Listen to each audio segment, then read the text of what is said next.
I'll be talking about the inflammatory diet and its influence on the causation of cancer. Um, yeah, we are routinely used to eating cereals and pulses and vegetables and fruits. But what exactly are these inflammatory diet? Inflammatory diet eventually gives us a fertile base for many non-communicable diseases to develop and flourish. Non-communicable includes cancer, includes cardiovascular diseases, includes diabetes, includes mental health disorders, neurological conditions, includes connective tissue disorders as well. So the if you eat food which is whole grain based, not the polished one. If you eat food which is a lot of vegetables in it, fruits in it, so that is a non-inflamed kind of a diet.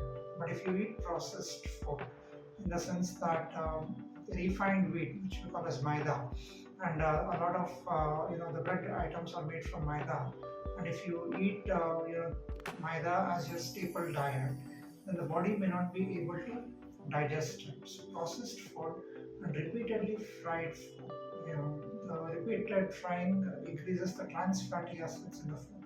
Omega 3 is beneficial, trans fatty acids is not beneficial.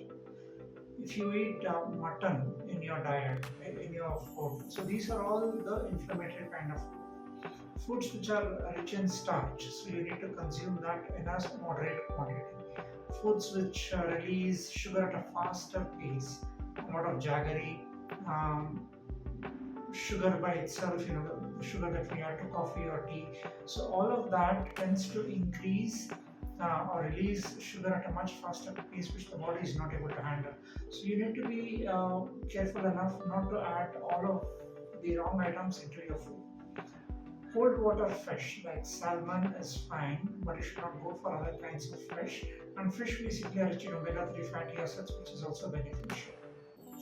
So I might have said, but I would want to repeat that human body is not meant to digest non-vegetarian food, but that does not preclude you from eating non-vegetarian. But you should eat non-vegetarian in a very moderate quantity.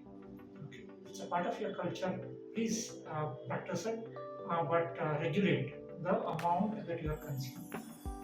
Regulate the amount of sweets that you are eating because the glycemic index of sweets is much higher. So the higher the glycemic index, the faster it releases sugar into your bloodstream and the body will not be able to handle that. Intermittent fasting is good. What intermittent fasting, by the definition which I understand, is that there is a particular time window in a day, morning, afternoon, evening, when you need to have your food.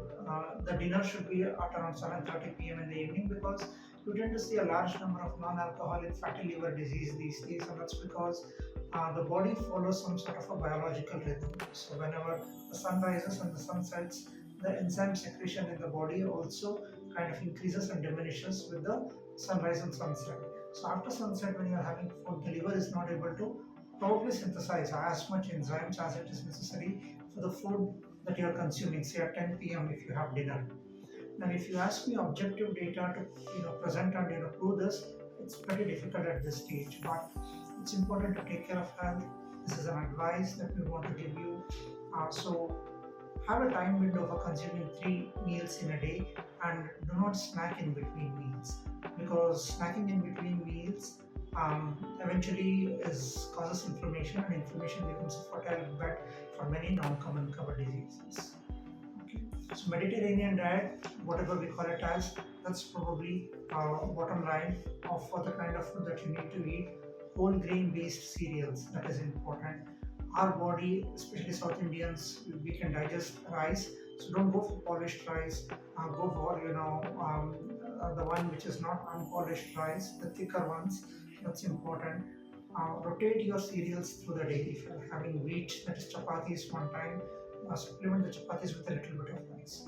If you're having millets, that is ragi dumpling or jowar rotis, have two jowar rotis and a little rice. So that way you're rotating what you're having in the lunch for dinner, and then think about having some gruel in the morning, which holds you tight because maybe jowar gruel or millet gruel has a satiety factor because they are rich in proteins. They hold the stomach in such a manner that you won't feel hungry till lunch.